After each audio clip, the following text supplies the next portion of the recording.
ऐसी घटनाएं जिन्हें इतिहास के सबसे अजीब इवेंट्स में से एक माना जाता है, जिन्हें जानकर आप भी हैरान हो जाओगे। नंबर 1, 1848 में यूएसए के वर्मोंट में रेलवे कंस्ट्रक्शन का काम चल रहा था। वहीं पर फिनियस गेज नाम का एक सुपरवाइजर भी था, जिसका काम पत्थर में होल करके उसमें गन पाउडर भरना था ताकि रेल ट्रैक्स बिछाने के लिए ब्लास्ट किया जा सके। लेकिन एक दिन उससे बहुत बड़ी गलती हो गई। असल में जब वो ब्लास्ट के लिए आयरन रॉड से गन पाउडर कॉम्पैक्ट कर रहा था तो उसने सेफ्टी के लिए मिट्टी नहीं डाली, और जैसे ही उसने एक भारी आयरन रॉड से गन पाउडर को दबाया, एक स्पार्क हुआ और जोर का धमाका हो गया। उस धमाके में वही आयरन रॉड फुल स्पीड में उसके गाल के नीचे से घुसी और उसके दिमाग के फ्रंटल लोब को चीरते हुए उसके सर के ऊपर से निकल गई। लेकिन हैरान करने वाली बात यह थी कि इसके बावजूद वो जिंदा बच गया। वो खुद से चलकर डॉक्टर के पास गया। डॉक्टर्स ने उसका इलाज किया, उसके घाव भर गए और वो फिजिकली रिकवर भी हो गया। लेकिन कुछ दिनों बाद लोगों ने नोटिस किया कि उसकी पर्सनालिटी पूरी तरह बदल गई है। पहले वो शांत और रिस्पॉन्सिबल था, लेकिन अब गुस्सा करता था, रूड था और किसी बात पर टिकता नहीं था। इस घटना के बाद से ही साइंटिस्ट को समझ आया कि इंसान के बिहेवियर और डिसीजन मेकिंग का कनेक्शन ब्रेन के फ्रंटल लोब से होता है। ये केस मेडिकल हिस्ट्री का एक बहुत ही इम्पोर्टेंट टर्निंग पॉइंट माना गया। ये केस दुनिया भर के मेडिकल स्टूडेंट्स को आज भी पढ़ाया जाता है। नंबर 2, 19th सेंचुरी में एडवर्ड मॉर्डेक नाम का एक आदमी था, जिसके बारे में कहा जाता है कि उसके सर के पीछे एक दूसरा चेहरा था। ये चेहरा बोलता नहीं था, ना खाता था, लेकिन लोग कहते हैं कि रात में जब एडवर्ड सोता तब वो चेहरा मुस्कुराता, आंखें घूरता और कुछ अजीब सी विस्पर्स करता था। एडवर्ड एक इंटेलिजेंट और कल्चर्ड आदमी था, लेकिन उसके साथ जुड़ी सबसे अजीब बात ये थी कि उसका दूसरा चेहरा उसके लिए एक बद्दुआ बन गया था। उस चेहरे की आंखें बंद नहीं होती थी। एडवर्ड का कहना था कि वो चेहरा उसे रात भर सोने नहीं देता है। हैरान करने वाली बात ये थी कि एडवर्ड ने कई बार डॉक्टर्स से रिक्वेस्ट की कि उसके उस दूसरे चेहरे को हटा दिया जाए, लेकिन उस जमाने की सर्जरी टेक्निक्स से ये पॉसिबल नहीं था। आखिर में एडवर्ड ने सिर्फ 23 साल की उम्र में सुसाइड कर लिया और अपने नोट में लिखा कि उसका दूसरा चेहरा उसे पागल कर रहा है।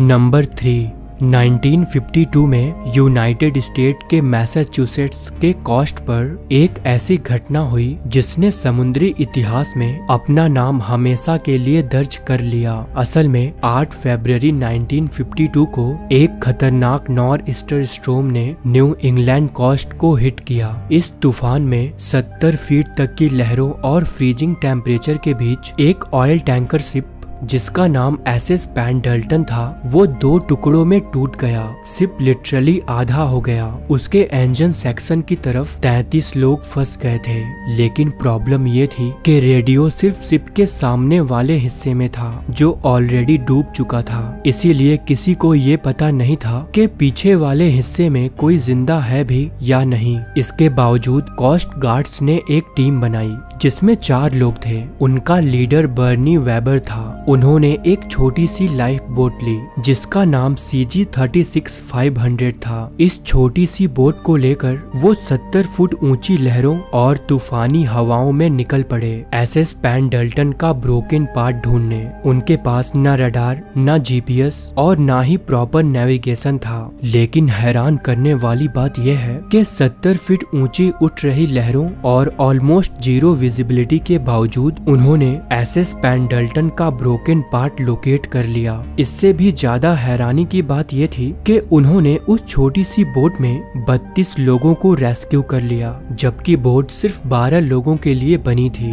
ये मिशन कोस्ट गार्ड की हिस्ट्री में एक छोटी बोट से किया गया आज तक का सबसे साहसिक बचाव अभियान माना जाता है। बर्नी वेबर और उसकी टीम को गोल्ड लाइफ सेविंग मेडल से सम्मानित किया गया। इस घटना पर 2016 में एक Hollywood film the finest hours भी है।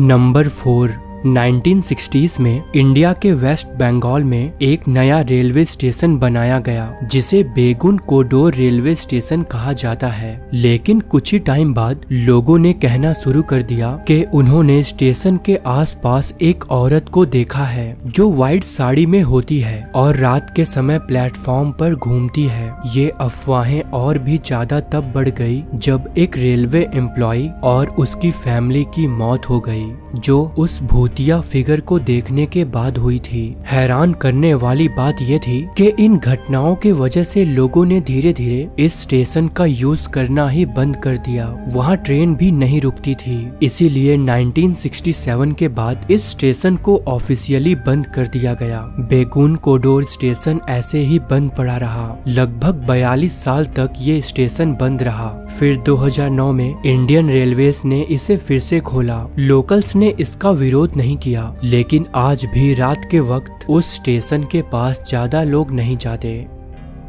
नंबर 5, 1980 के दिसंबर मंथ में अमेरिका के मिनेसोटा स्टेट की एक 19 साल की लड़की जीन हिलियर्ड अपने फ्रेंड के घर जा रही थी। उस समय बाहर का टेम्परेचर -30 डिग्री सेल्सियस से भी नीचे था। तभी उसका कार एक्सीडेंट हो गया। कार स्नो में अटक गई, इसीलिए उसने कार छोड़ दिया और बर्फ में चलने लगी ताकि हेल्प मिल सके। रात के लगभग 1 बज गए। वो थकी हारी अपने एक दोस्त के घर पहुंच गई, लेकिन उस वक्त तक वो ऑलमोस्ट फ्रीज हो चुकी थी। घर के बाहर ही वो गिर गई और जब सुबह उसका दोस्त बाहर निकला तो उसने देखा कि जीन पूरी तरह बर्फ में जम चुकी है। उसका पूरा शरीर हार्ड हो गया था। उसके बॉडी में कोई मूवमेंट नहीं हो रही थी, ना धड़कन महसूस हो रही थी और ना ही सांस चल रही थी। डॉक्टर्स जब उसे हॉस्पिटल ले गए तो उसका बॉडी टेम्परेचर थर्मोमीटर से रिकॉर्ड भी नहीं हो पा रहा था। लेकिन हैरान करने वाली बात यह थी कि जब डॉक्टर्स ने